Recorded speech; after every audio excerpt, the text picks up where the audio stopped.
Hey everyone, Stratabean here, and welcome back to the channel. Today I'm going to show you a deck I built around the other precon from Edge of Eternities, Zorell Genesis Shepherd. First, who is Zorell and what does he do?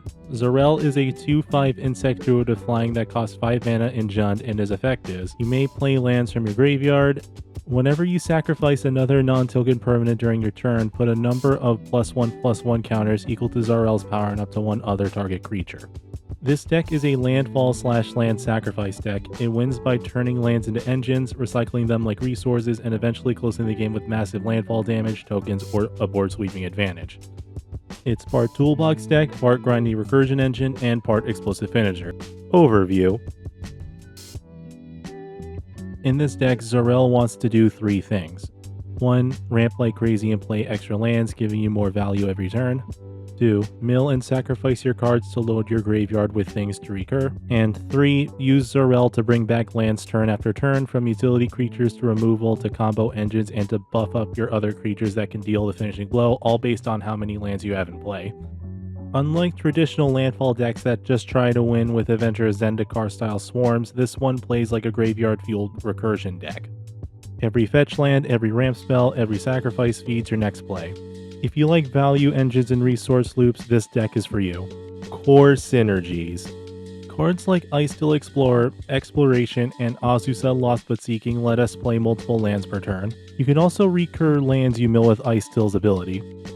Bloodstained Mire, Verdant Catacombs, Wooded Foothills, and the other fetch lands in this deck trigger landfall and fill your graveyard, and allow you to search for your other lands.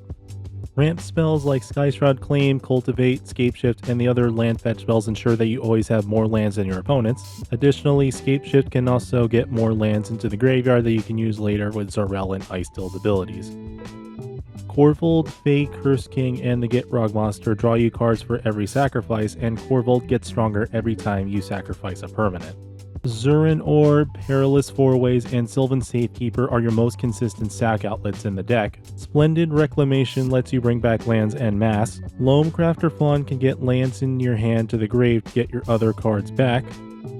To turn your landfall, land sacrificing, and land recursion into damage and tokens, we got Titania, Protector of Argoth, Skewed Swarm, Mayhem Devil, Volakut, Exploration. Combos. There are 3 main combos in this deck, and the 3 main pieces for each of them are Scapeshift, Morag, Fury of Akum, and Omnath, Locus of Rage. Scapeshift can synergize with 2 cards in the deck, Volakut, Exploration, and Field of the Dead. With Field of the Dead, if you get 7 or more lands with different names onto your board with Scapeshift, you can get a massive zombie army. And with Volakut Exploration, when you recur lands with Scapeshift, you can deal damage at the end of the turn. With Morag, Fury of Akum, and your fetch lands and your land recursion, you can take multiple combat phases. To pull this off, use one of the many land recursion or one of the many cards that allow you to play additional lands during your turn in this deck. A combo that you can use to kill one of your opponents and get a lot of lands onto your board is with Omnath, Locus of Rage, Perilous Four-Ways, and Lotus Cobra. And here's how to pull it off. Step 1. Have Omnath, Perilous Four-Ways, and Lotus Cobra on your board and 1 land in your hand. Step 2. Play the land and create a 5/5 elemental token with Omnath's ability and generate 1 mana with the effect of Lotus Cobra. Step 3. Use the floating mana to activate Perilous Four-Ways ability, sacrificing the elemental token to search for a land with the basic land type, which means you can search for your shock lands, tango lands, or surveil lands in this deck. Omnath will trigger from the elemental token being sacrificed, dealing 3 damage to any target. Then Omnath and Lotus Cobra's landfall abilities will trigger from the land you search entering the battlefield, creating a token and floating 1 mana. Repeat this process until you search for every single basic and every fetchable land that you can find in the deck. Additionally, you can also substitute out Lotus Cobra for Tireless Provisioner, but instead of generating 1 mana from the landfall ability, you generate a treasure token in its place. And you sack the treasure token instead of using 1 floating mana. With this combo, you can have a higher mana base than your opponents for later, support, and control. Your most consistent ways of removal in this deck are Assassin's Trophy, Terra Sunder, and Windgrace's Judgment. And for your only board wipe, you have Planetary Annihilation. For your draw engines, you have the Gitrog monster and Korvold, as they both draw you cards every time you sacrifice a land, and in Korvold's case, it gets stronger every time you sacrifice a permanent. And although Braids is a bit more grindy, it also serves as a way to control the board, as at your end step you can sacrifice a permanent of any kind and your opponents have to, lest they lose 2 life and let you draw a card for it. Piloting tips. In the early game, ramp hard, drop lands, and fill your graveyard, and don't worry about pitching your most useful lands into the graveyard as your commander can get them back.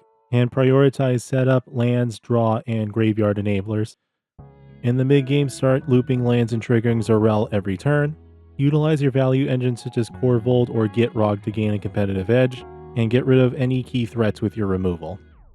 In the late game, assemble your finishers, whether they be Skate Shift, Omnath, Field of the Dead, Morag, and or Skewed/Scouring Swarm. Close with combat damage from the many tokens you generate or with the burn damage you get from sacrificing your lands and other permanents. And make it count, as you'll likely have the biggest board by the end of the game. And that's how I built around Zorell Genesis Shepherd. Whether you're looping your fetch lands, using Morag for combat abuse, drawing 6 cards off of the Gitrog monster or Korvold every turn, or creating tokens with Skewed/Scouring Swarm, Zorell doesn't just grind, it thrives.